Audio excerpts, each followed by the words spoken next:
Hi everyone, welcome back. Hi Luigi. Today, no country for no tariffs. But before we get to that, before we get to the exciting developments, because my God, it's been productive, let's go to some funny stuff. Let's react. Many tariffs for old men. Man, let's react to, before we get to the tariffs, let's react to the video of Bernie Sanders responding to RFK Jr.'s nomination hearing. Let's take a look. I think the gist of what you're trying to say today is you're really pro-vaccine, you want to ask questions.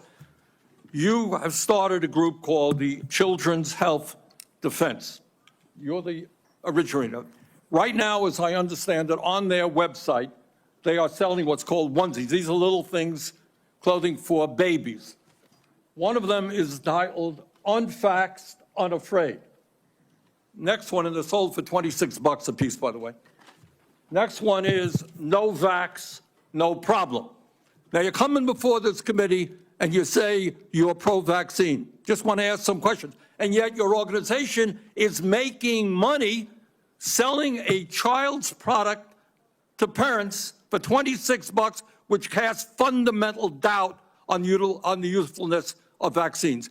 Can you tell us now that you will, now that you are pro-vaccine, that you're going to have your organization take these products off the market? Senator, I have no power over that organization. I'm not part of it. I resigned from the board. That was just a few months ago. You founded that. You certainly have power. You can make that call. Are you supportive of this?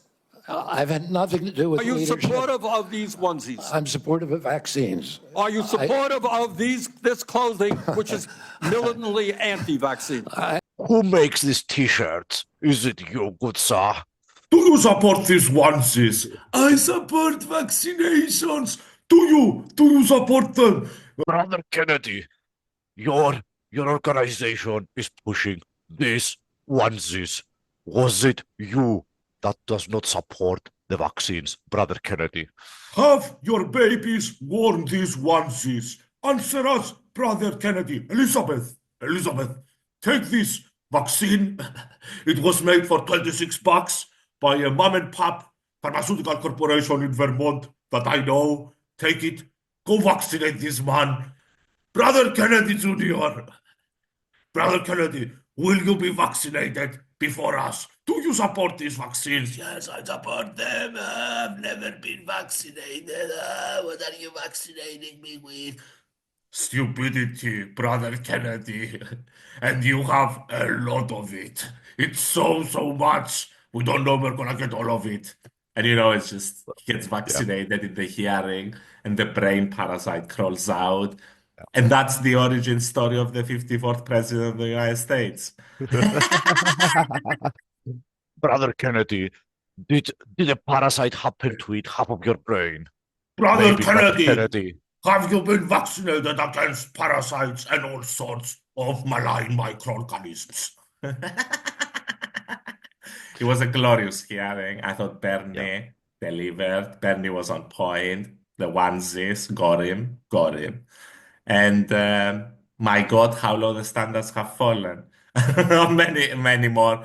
By the way, sorry, but you saw, right? The guy was like, he recanted all his fucking anti-vaccine views during the hearing. Yeah. The anti-vaccine guy, people, was like, my kids are vaccinated. Dude. Bernie was also grilling him about abortion, his stance on abortion, which was Flip-flopping. pretty on point. That he was basically for abortions. Now joining the Trump administration, he basically gave up on his views because that's what you do in today's world, right? I'm sure at least American viewers are aware he comes from a very prominent Democratic family. You can imagine the guy was very pro-abortion until a very late part of his life when he decided to become a Republican. The dynasty of Brother Kennedys. Every lost life is a mistake. Yeah, so RFK Jr. probably gonna get confirmed anyway. I mean, it doesn't really matter. The grilling he received in Probably. the Senate. Yeah. He's gonna lose more than 3, if I remember. Because Which at 3, the great JD breaks the tie. If he loses 4, he can't get nominated. And Tulsi as well, sorry to derail a little bit more, we had her nomination where she wouldn't even stand for pardoning Snowden, which was like half her MO, one of the yeah. few things she kept throughout her political career as as a moral imperative. And it's It's like, these people will sell anything to get nominated. Now, I don't know how that follows through. I don't know if they're gonna play it's it not slyly, Luigi, it's not and a then surprise. Is it a surprise that politicians will sell any view they used to hold just to get like something done, like in this case, nominated? it's not surprising to me, but especially with these two politicians, I feel that they sort of sell this sort of anti-establishment populist credential. The Maha movement and whatever the fuck Tulsi is peddling, some sort of independence, I guess. Yeah. But I mean, look at them, both of them, the Snowden pardon, fucking vaccines, Kennedy, willing to abandon them, at least verbally during the nomination hearing. Yeah. Like Full front. I mean, like no you said fucks in a, given. like you said in a previous episode, we're going to test every vaccine for 100 billion years. Forever! All right, so Let's we move on had then. tariff announcements from Tariff the great announcements. orange president, the Uh, most orange president ever. Yeah, the golden, also known as the Golden McNugget, Lord Fadas. He has many names. And I wanted to say, Luigi, I gotta come clean. I will admit it. I thought he wouldn't be this productive. My God, he's been productive. I mean, we gotta do 2 new segments a fucking week.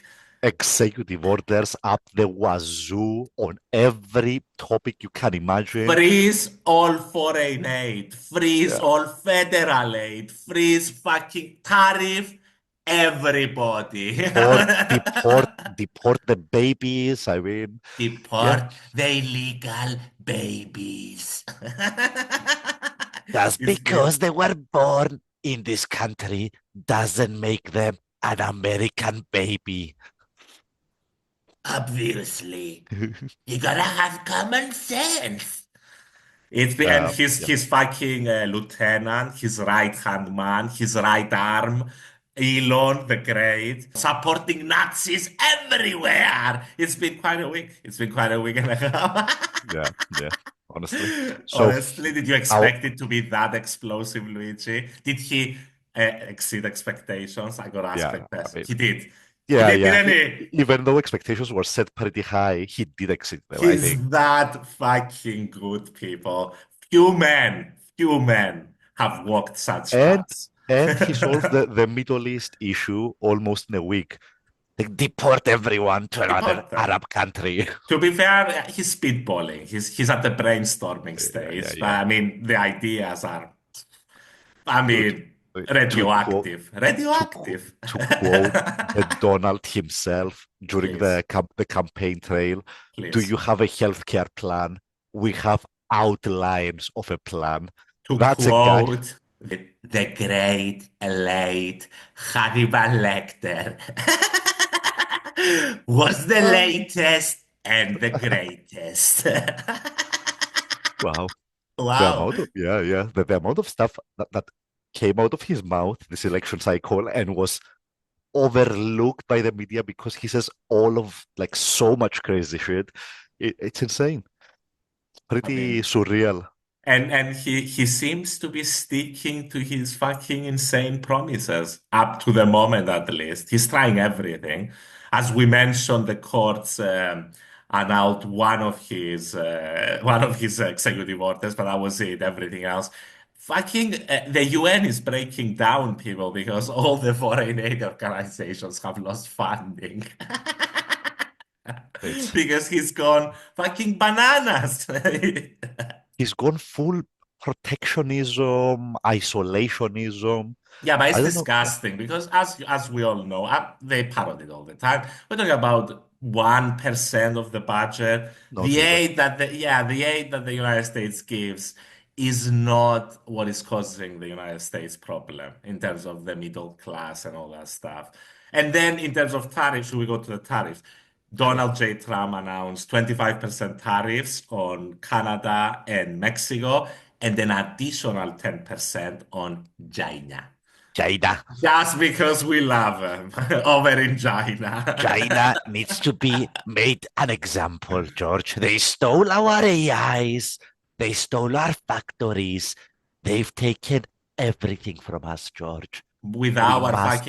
with Yeah, our capitalists' true, consent. true. And they actually drove the fucking deal. So, I mean, take your complaints to the right door, people. He announced tariffs on Canada, Mexico, and China. However, this needs to pass Congress, right? He can't universe. The He Constitution is very can. clear. Luigi, he I can do it in a billion ways. He can he- declare economic emergencies. exactly. So look, there's ways to do tariffs through executive action. However, it's a very specific law that like you need to argue some national security issue. So you can usually like protect a single industry or do like targeted stuff, but like doing blanket tariffs on several nations, I think you need Congress for. And I think it's a process that takes like it's gonna Yeah, take it can sweet take time. up to a year if it includes Congress, but I don't think it will include Congress. I believe it's actually pretty flexible reading through. It's national security issues. You can literally argue fucking anything on national security grounds. It's that flexible, unfortunately. So When Tara, he did the tariffs last time, it was with a different trades act. He has another authority when he targeted specific industries related to aluminum. Nobody made a terrible fuss about those tariffs because it could even be argued it was the right thing to yeah, whatever, protect the and aluminum it's not, industry. and that's not new, right? The US has done tariffs to Oh, yeah, protect yeah. its steel industry under All national major security. Yeah, economies engage in that sort I of. mean, every president has practically done it, going back like 30, 40 years. This So, time he'll have to declare a national economic emergency, which he can do. And I think he's got a lot of leeway, but he can get away with this. here's Politico. This is a nearly 50-year law that gives the president sweeping power to impose sanctions after declaring an emergency. Yeah. No president has previously used the law to impose tariffs, although Trump threatened it. And I'm trying to find the legality of it. Immediate congressional reaction was split along party lines, with Republicans praising the move.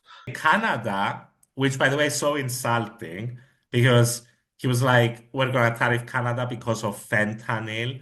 And I was reading, do you know there's like a billion times more drugs going from the United States to Canada than from Canada to the United States? And he's using that excuse. Canada, by the way, already responding with tariffs on Tuesday. Yeah. And I mean, at some point, this is like shooting yourself on the foot because like you have to account for how the supply chain has moved over borders over the years, right? 50 years, over the past So at least 50 years. right now, something that we call trade between the US and Mexico might be an American corporation having a factory in Mexico and basically shipping the cars across the border. And it's not, Is that it's parts yeah, going in and out of the border, exactly. getting assembled in different Several places. several times over. So at some point you're just putting tariffs on your own stuff Yeah. that you are manufacturing abroad. Yeah, You that's made why a free trade agreement with a country as a neighbor to you. The economies became completely intertwined. A billion fucking factories moved to Mexico because of lower labor costs and ship their parts to the United States. And now you want a tariff. You're going to completely hobble your economy. You should have made that free trade agreement in the first place if you wanted to go along this yeah. direction. I mean, what you're basically doing is putting a tax on consumers. That's it. At the end of the day, it's just the consumer getting hit on consumer goods. Essentially, that is what a tariff is. But you might want to do it because you want to protect specific industries. I mean, if you want to go 101 on this, people, the United States, as great and powerful of an economy it is, and it is possibly the The biggest, greatest the greatest, ever, probably. it still cannot produce 100% of the products it consumes. Even before Luigi the Middle Ages, empires traded shit with each other because they couldn't do everything. You can have 100% or 25% tariffs on Yeah, every yeah. fucking country on the planet. Look, like I understand doing targeted tariffs on stuff like electric 100%. cars, for example, from 100%. China, like or like semiconductors. Even I understand, like it's a global power play about who's like it's a superpower I kind of don't game. condone it, but I can understand it. And I can Yes. understand even better if you're doing an actual industry that is important and you want to protect it, or not even protect it because it's not tariffs. I'm more in favor if you want to subsidize to a certain extent for whatever reason because they're doing something right, even more so than tariffs. Uh, but I mean, Trump's plan, he's threatening the European Union, by the way, with tariffs Yeah, as well. of And course I he was is. thinking, Luigi, even as great as the United States is, if they're gonna tariff fucking everybody, Everyone. and Yeah. everybody else hasn't got tariffs between each other because they're not having these silly trade wars, won't even the United States come out, I mean, worse off in the end compared to everybody else? Because in the end, he's gonna fucking manage to get everyone else together against his Yeah. economic agenda. Here's what's going to happen. Prices go up for consumers in the US over the next year. That also keeps inflation high. The central bank can take interest rates down. It's a bad environment for the average person in the street over the next year. Now, I think Trump is going to accompany all of that like he did in 2017 with a juicy corporate tax cut to keep the stock markets happy and the investor class. But as far as the people go, it's not looking that great right now. Last time I was reading when he did the tariffs on China, China responded with tariffs on soybeans from Yeah. American farmers. And Trump essentially spent 93% or something of the revenue collected from the Chinese tariffs on subsidizing the farmers that had been tariffed by China. So essentially, you've done nothing. I mean, You've you've put a tax on the consumers to subsidize the soybean industry with basically that was last time. that was last And time. that was, I mean, the reason Trump did that is because the farmers are a huge Trump constituency. So And yeah, gotta keep our great farmers happy. they're so good. But it's Uh, going to be a mess because Trump basically thinks tariffs are the number one and only basically negotiating strategy in his second term with every other country to fix whatever economic grievances got with that country. I'm gonna tariff you. I'm gonna tariff you until you let me sell your milk in your beautiful dairy markets. let's be clear though. I mean, this is a negotiating strategy. More specifically, this is a strategy to bring other parties to the negotiating table and begin the conversation from a position of massive strength. The Yeah, thing is, though, if it doesn't work, if they call your bluff and they just tariff you back, that's what. it's gonna result in a global trade war, which is I mean, basically gonna be everybody against the United States. it was clear he was gonna do this, and we said it in a previous episode. The moment he appointed Lighthizer as his trade representative. That was the guy that negotiated all of the trade deals last time. He was the guy that basically organized and executed the trade war last time. So bringing him back was a pretty clear signal that we're doing the same thing. Round two, hashtag we've seen this movie before, hashtag not really interesting. No more Harley Davidsons in the streets of Europe. We should all just tariff fucking Tesla cars. That's my fucking advice, Europe. Tariff the fuck out of Elon mobiles. The issue with that is that Elon makes them in Europe, like he makes them in Yeah. Germany, right? A portion, although a great extent of that, whatever he makes in Germany is fair game, I agree. But he makes a lot of it from China. It comes from the Shanghai factory. So he's actually suing because of the EU tariffs, because of this, of what you mentioned, because a lot of it is coming from the Shanghai factory, which is gonna get tariffed. The most beautiful word in the dictionary ever. It's the most beauty. Tariff. 2 F's or R's. I'm not good with numbers. I'm actually very good with numbers. I'm a mathematical genius. I just don't try very hard. You gotta work smart, not hard. Yeah, I Right. think we've covered the issue, the one issue. We're trying to get ahead of it because 3 days later, there's gonna be a billion other fucking news articles. Yeah, We're as being very always. productive, like the great Donald himself. The news cycle waits for no Trump. Let's Yeah, let's so end let's it. say And to the rest of you, kisses. sayonara.